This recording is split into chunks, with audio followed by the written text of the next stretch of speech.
15장 16절에서 18절 말씀 오늘 본문의 말씀입니다.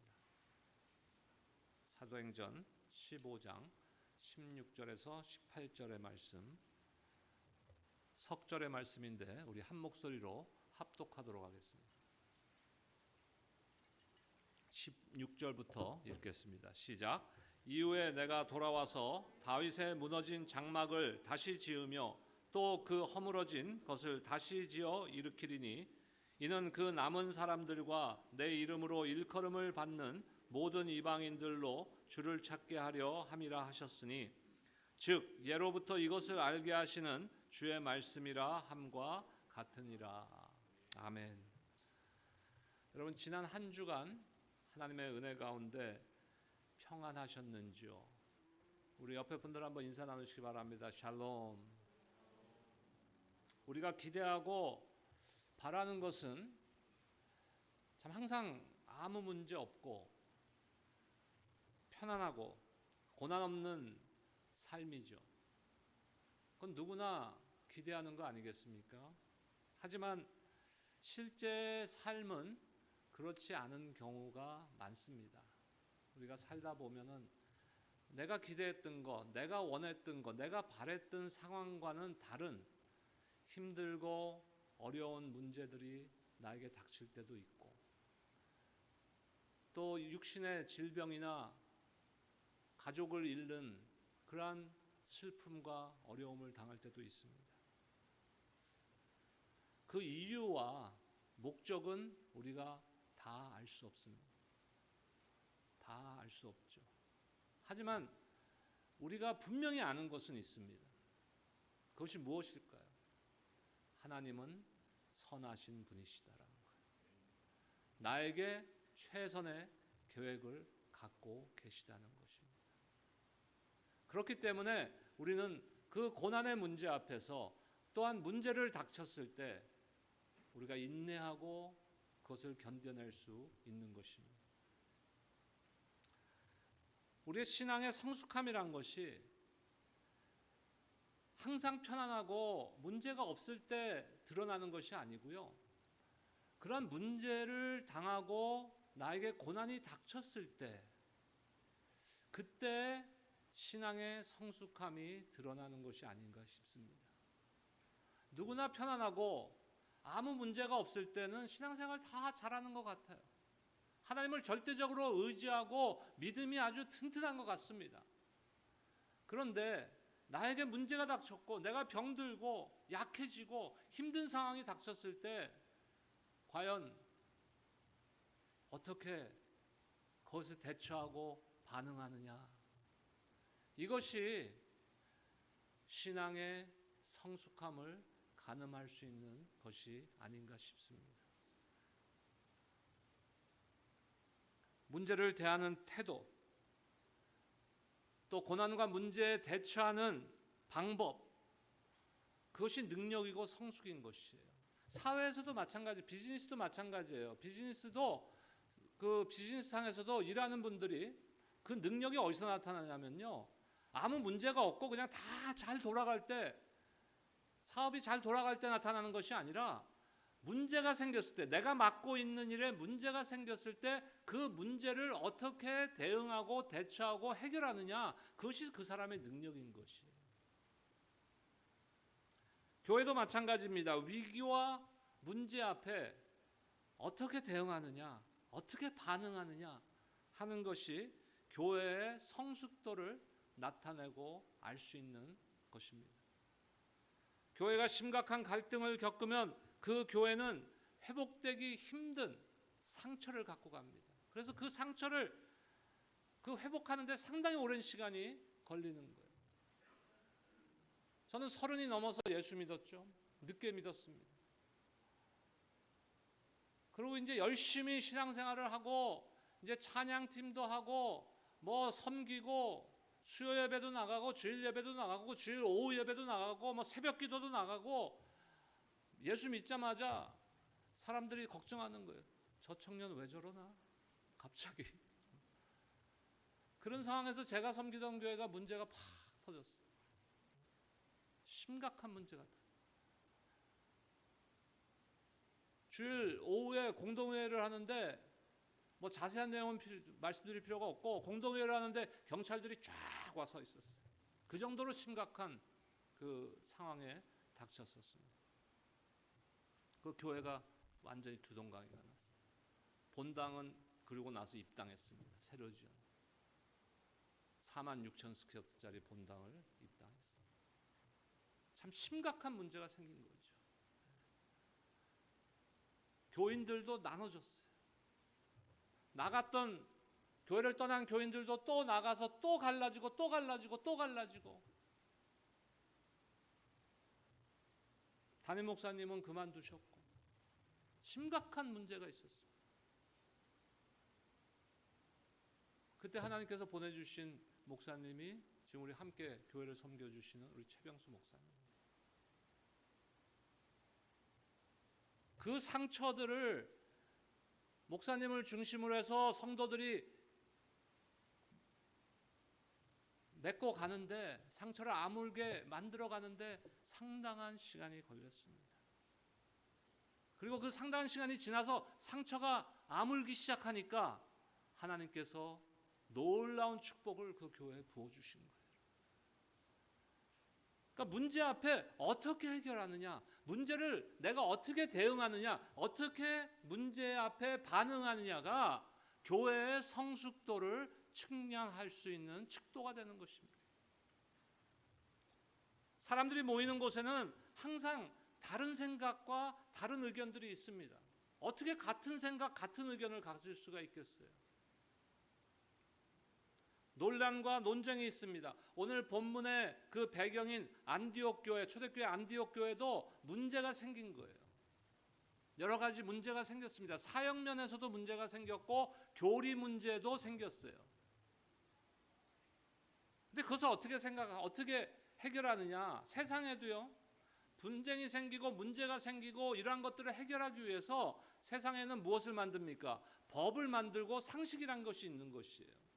그래서 그것을 잣대로 하는 것입니다. 기준이 되는 것이에요. 교회도 마찬가지예요. 어떠한 잣대가 있어야 되는 거예요. 기준이 있어야 되는 거예요. 오늘 말씀에 그 배경을 보면 안디옥 교회에 문제가 생겼는데 그 문제를 어떻게 해결하느냐, 그것을 이제 예루살렘 교회 총회로 그 문제를 올립니다. 이 문제를 어떻게 해결해야 되겠습니까? 그래서 교회 중에 몇 사람을 예루살렘에 있는 사도들과 장로들에게 보내기로 결정했습니다. 그리고 예루살렘 교회에서 이제 그 안디옥 교회의 문제를 논의하기 시작한 것이 오늘 말씀의 배경입니다. 그것이. 그래서 사도와 장로들이 모였습니다. 사도행전 15장 6절과 7절 말씀 보겠습니다. 사도와 장로들이 이 일을 의논하러 모여 많은 변론이 있은 후에 베드로가 일어나 말하되, 형제들아, 너희도 알거니와 하나님이 이방인들로 내 입에서 복음의 말씀을 들어 믿게 하시려고 오래전부터 너희 가운데서 나를 택하시고. 자, 이 말씀을 보면 이제 문제가 뭐였는지 대충 짐작이 가실 거예요. 첫 번째 문제는 뭡니까? 믿음이냐 할례냐 이거예요. 그러니까 유대인들이 생각할 때, 그 당시 유대 크리스찬들이 생각할 때는요, 믿고 예수 믿고 구원을 받았는데 그래도 자신들의 조상의 지금 역사를 보면은 구원받은 자들, 하나님이 택함 받은 하나님의 백성은 무엇을 받아야 돼요? 할례를 받아야 되는 것이에요. 그러니까 그 할례를 너희들이 예수 믿고 구원받았지만 할례도 받아야 된다. 지금 이방인들에게 그것을 주장하기 시작하는 것입니다. 그래서 이제 베드로가 그 전에 있었던 한 10여 년 전에 있었던 그 사건을, 사도행전에도 기록되어 있죠. 어떤 사건이냐면 고넬료, 이방인 고넬료의 구원에 관한 사건을 이제 들고 나옵니다. 베드로가 경험한 하나님의 뜻은 무엇입니까? 유대인들과 이방인들을 전혀 구별하지 않으신다는 것이에요. 마음의 중심을 보고 아시는 하나님께서 할례가 아니라, 율법이 아니라 무엇으로 구원을 얻게 해요? 믿음으로 구원을 얻게 하신다는 것이. 믿음으로. 그것 때문에, 그 은혜 때문에 저와 여러분들이 구원받아 하나님의 자녀가 된 줄로 믿습니다. 베드로는 그것을 주장하는 것이. 그럼에도 불구하고 안디옥 교회에서 할례 문제가 자꾸 논쟁의 주제가 되니까 이 문제를 해결하고자 지금 논의를 하게 된 것이.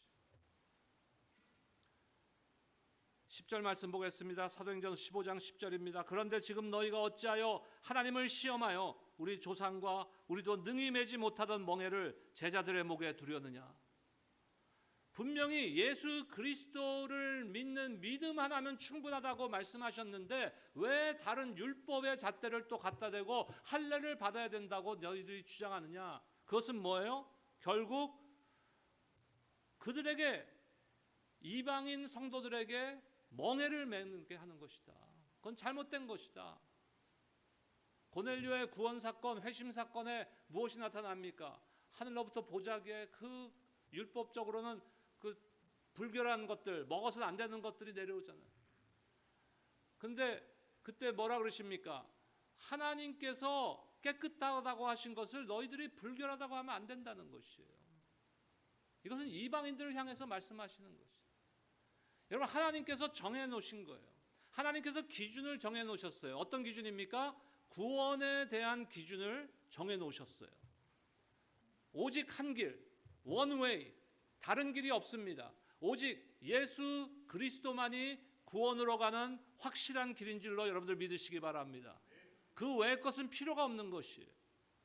그런데 자꾸 유대인들이 생각할 때는 자기 조상들은 율법을 지켰고 율법 중에서도 특히 할례를 받았고, 그러니까 할례를 받아야 된다고 또 생각하게 되는 것이, 그것이 지금 논쟁의 문제가 된 거예요.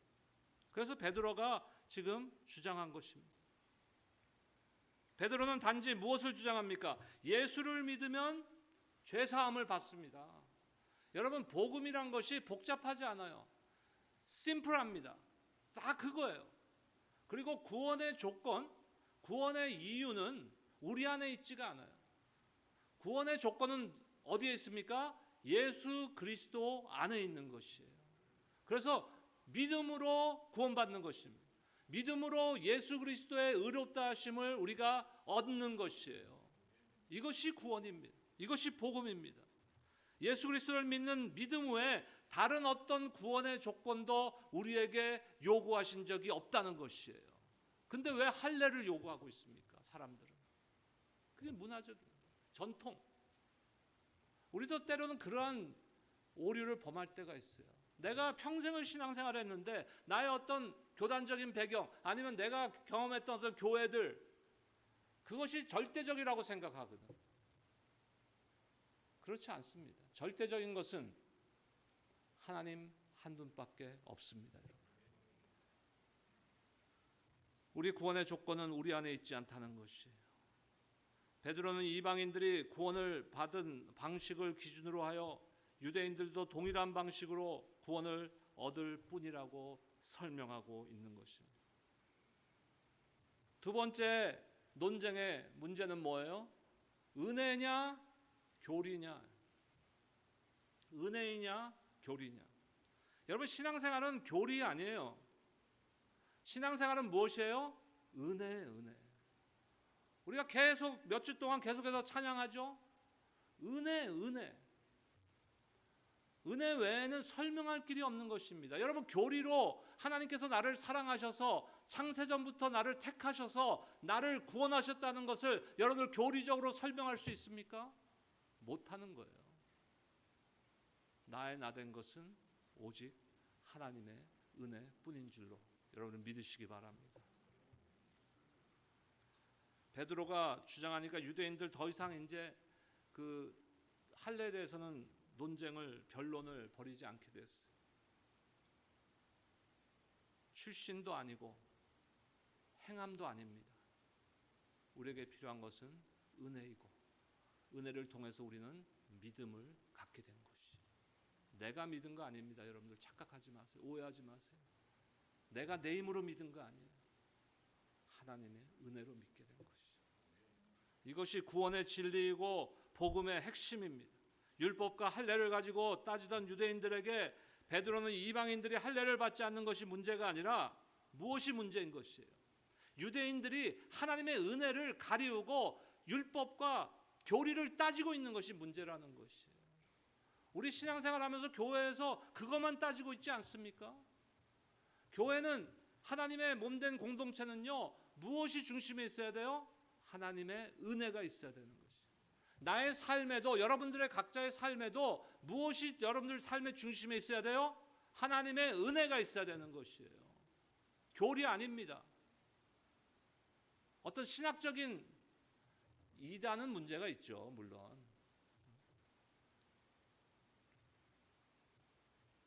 베드로의 주장에 아무도 더 이상 논쟁하지 못하고 이제 잠잠해진 거예요. 이제 최종 결론을 내리기 전에 바나바와 이제 바울이 말을 합니다. 성경의 자세한 내용은 기록되어 있지 않지만 아마도 하나님께서 그들을 통해서 이방인들에게 어떻게 복음이 전해졌고 이방인들 선교가 어떻게 이루어졌고 이방인들의 구원이 어떻게 이루어졌는지에 대한 아마 보고가 있었을 것입니다.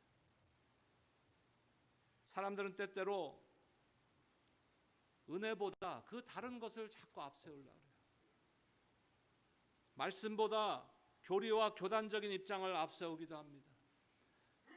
교리라는 말의 영어가 doctrine이라는 뜻의 여러 가지 의미가 있는데요. 그 중에 한 가지 의미가 뭐냐 하면은 opinion, 의견이라는 거예요.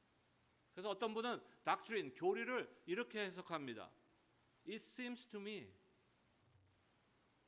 그 부분이, 그 성경의 말씀이, 그 교리적, 그 신학적인 부분이 나에게는 이렇게 보입니다.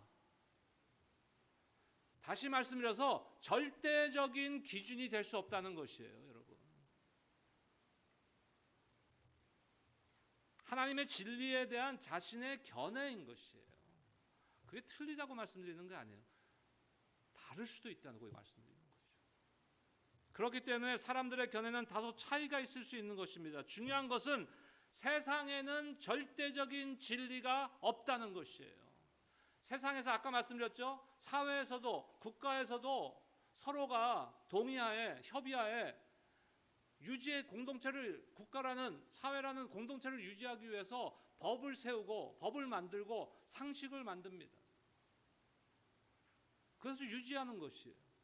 하지만 그것조차도 절대적인 가치 기준이 될 수 없다는 것이에요. 그래서 교회가 문제가 생겼을 때 세상 법정으로 가는 거 진짜 안타까운 일이에요. 왜? 우리에게는 불완전한 기준이 아니라 완전한 기준이 있단 말입니다. 그것이 무엇이에요? 하나님의 말씀인 것이에요. 이것이 우리의 삶에, 신앙인의 삶에, 또한 교회의 절대적인 가치 기준이 되어야 되는 것입니다. 하나님의 말씀뿐입니다. 율법보다는 무엇이 앞서야 돼요? 은혜가 앞서야 됩니다. 그리고 우리가 서로 의견이 다르고 교리의 차이가 있고 생각의 차이가 있을 때는 어디로 가져가야 돼요? 하나님의 말씀으로 가져가야 됩니다. Back to the Bible. 하나님의 말씀으로 돌아가서 하나님께서는 어떻게 생각하시는지, 하나님은 어떻게 하셨을지, 예수님이라면 지금 우리와 같은 상황에서 어떻게 하셨을지를 살펴보아야 된다는 것이죠. 이제 오늘 본문에 돌아와서 야고보가 결론을 내립니다. 사람들이 베드로의 주장에 아무 말도 못하고 바나바와 바울의 선교 보고도 끝났습니다. 이제 야고보가 결론을 내리는 것이에요. 오늘 본문 다시 한번 보겠습니다. 사도행전 15장 16절에서 18절 말씀입니다.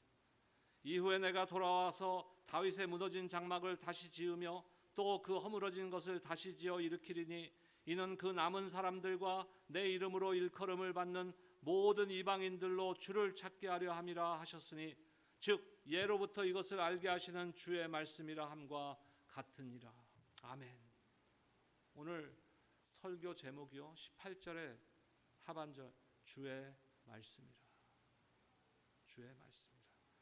지금 이 사도행전 15장의 오늘 본문의 말씀은요 아모스서에서 인용한 말씀이에요. 이번 주 암송구절인데 아모스 9장 11절과 12절 말씀 보겠습니다. 우리 한 목소리로 합독하겠습니다. 아모스 9장 11절 12절입니다. 시작. 그날에 내가 다윗의 무너진 장막을 일으키고 그것들의 틈을 막으며 그 허물어진 것을 일으켜서 옛적과 같이 세우고 그들이 에돔에 남은 자와 내 이름으로 일컫는 만국을 기업으로 얻게 하리라. 이 일을 행하시는 여호와의 말씀이니라. 야고보는 지금 기록된 말씀을 가지고 결론의 해답을 찾은 거예요. 다윗의 장막은 무너졌습니다. 더 이상 다윗의 가문에서 왕이 나오지 않았어요. 하지만 하나님께서는 예수 그리스도를 통해서 다윗의 장막을 다시 일으키셨습니다. 할렐루야. 그래서 우리는 지금 예배를 드리는 거예요. 안 그랬으면 우리 어떻게 해야 돼요? 소를 한 마리씩 끌고 오든지, 소 살 돈이 없으면 양 살 돈이 없으면 비둘기. 그것도 한 번에 끝나는 것이 아니라 매번 반복적으로 하나님 앞에 제물을 드려서 죄 사함을 받아야 되는 거예요. 근데 하나님께서는 예수 그리스도를 통해서 우리가 은혜의 보좌 앞으로 나갈 수 있는 담력을 갖게 해주신 것입니다. 그 결과 복음은 유대인뿐만 아니라 열방 끝까지 이르러서 온 이방인들에게까지도 구원의 문이 활짝 열리게 된 것이. 사도행전의 중요한 주제가 뭐겠어요? 교회가 든든히 세워지는 것, 믿는 자의 숫자가 더해지는 것, 복음으로 이루어진 공동체가 말씀으로 든든히 세워지고 그로 인하여서 믿는 자들의 구원받는 자의 숫자가 날마다 더해지는 것, 이러한 모습 아닙니까? 하지만 이에 못지않게 중요한 것은요, 오늘 말씀이에요. 안디옥 교회가 문제 앞에 어떻게 대응했느냐, 어떻게 그 문제를 해결해 가느냐, 이것이 중요한 거예요. 교회에는 여러 사람들이 모입니다. 다른 배경, 다른 성격, 다른 경험, 다른 환경, 다른 지식적 배경 등 다양한 사람들이 모이는 곳이 교회입니다. 그렇기 때문에 각자의 생각으로는 절대로 하나가 될 수 없습니다. 각자 다른 생각들로 하나가 될 수 없는 것이에요. 토론이나 어떤 그 논쟁이 필요 없다고 말씀드리는 거 아니에요. 그것을 통해서 일치를 찾아가야 된다는 것이죠. 어떻게 찾을까요? 요즘 금요일 날 에베소서 강해를 하고 있는데 4장에 이런 말씀이 나옵니다. 에베소서 4장 2절과 3절 여러분들이 한 목소리를 한번 읽어주시기 바랍니다. 시작.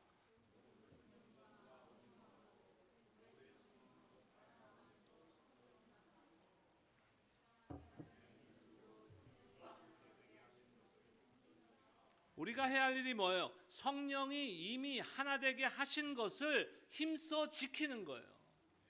내가 하나 되게 하는 것이 아니라 성령께서 교회를 하나 되게 하신 것을 우리는 힘써 지켜나가기만 하면 되는 것입니다. 그런데 무엇으로 하나 되신 것을 지켜나갈 수가 있어요?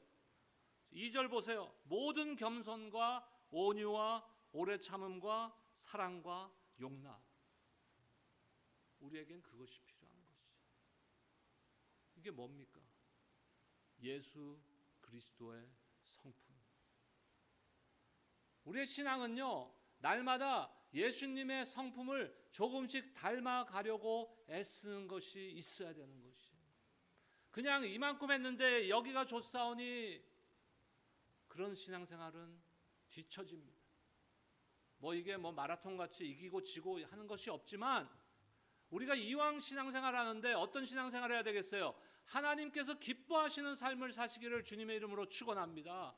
그러기 위해서는 애써야 돼요. 이 예수 그리스도의 성품, 모든 겸손, 온유, 오래 참음, 사랑, 용납, 이것이 내 삶에 배어질 수 있도록 애쓰는 삶이 있어야 되는 거예요. 이거를 다른 말로 하면 제자훈련. 제자훈련이 무슨 프로그램 아닙니다, 여러분.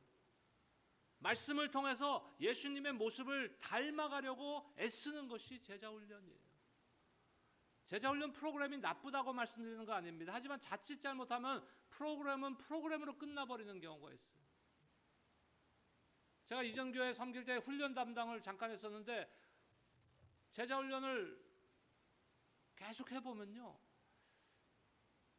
조금 아쉬움이 있는 부분이 있어요. 그게 뭐냐면은 그 34주 동안 숙제 다 해오고 암송구절 다 해오고 안 빠지고 결석 안 하고, 결석하면 왜냐면 퇴학이거든. 그렇게 했는데 그러면 그 34주가 끝나면 어떻게 해야 돼요? 여러분, 결과가 아직도 몰라요?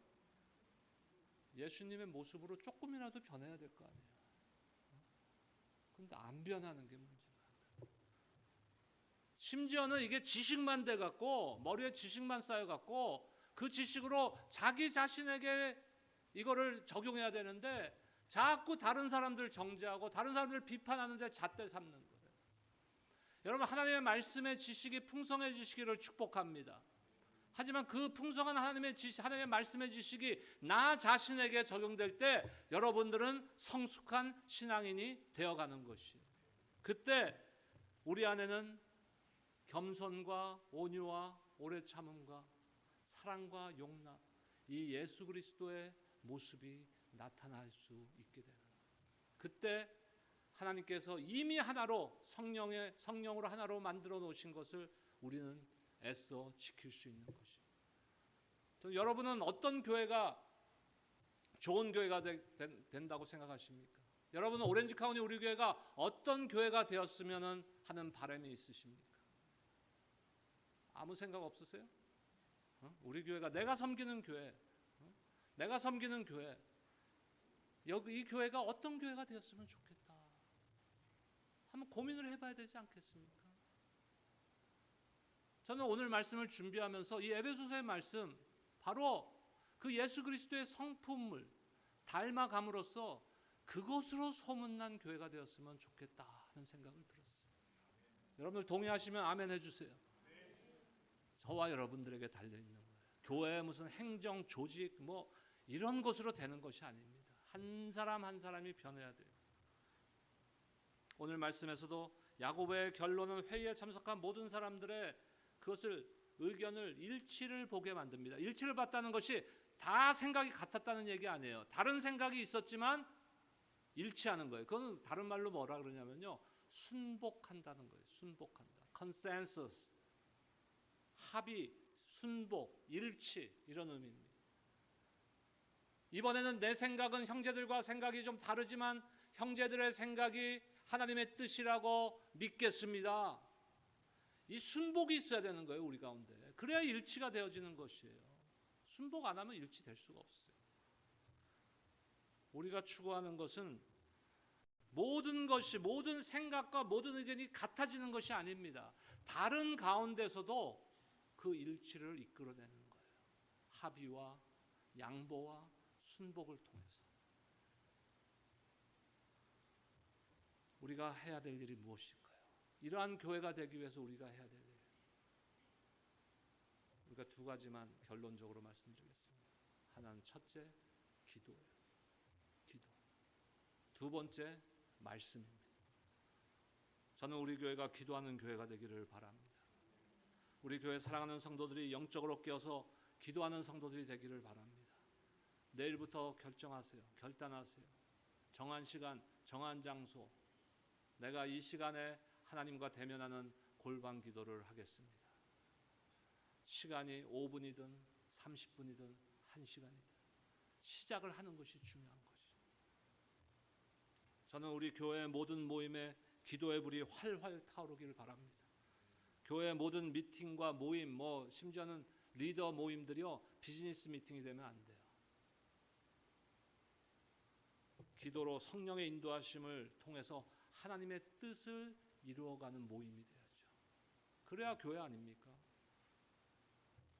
아무리 훌륭한 대기업의 CEO가 교회를 운영한다고, 아니면 훌륭한 학자가 교회를 운영한다고 해서 하나 되게 못해요.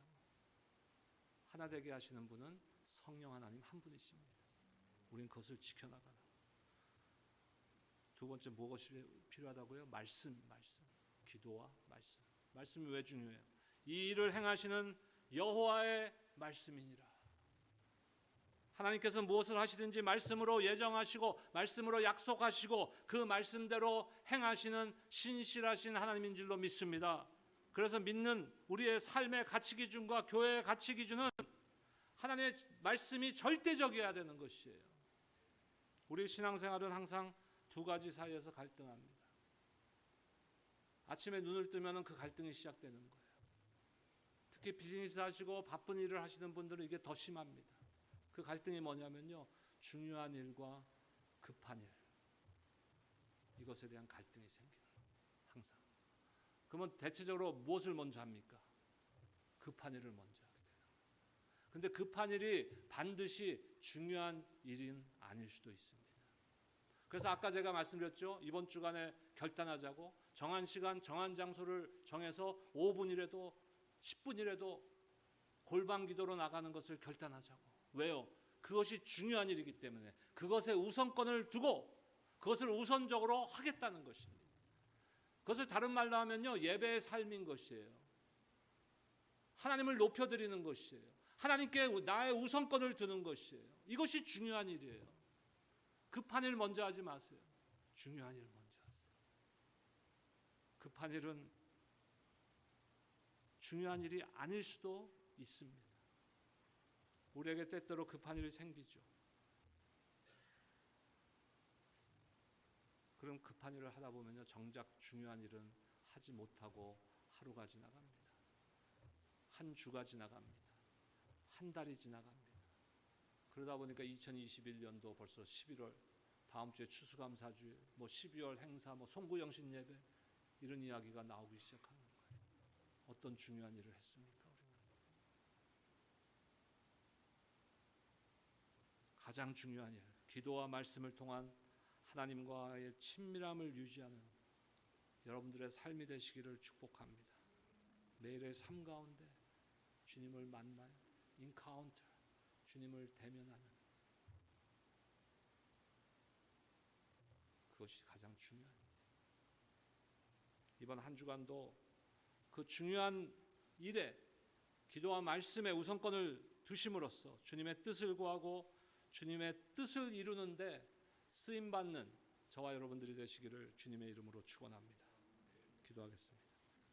하나님 감사합니다.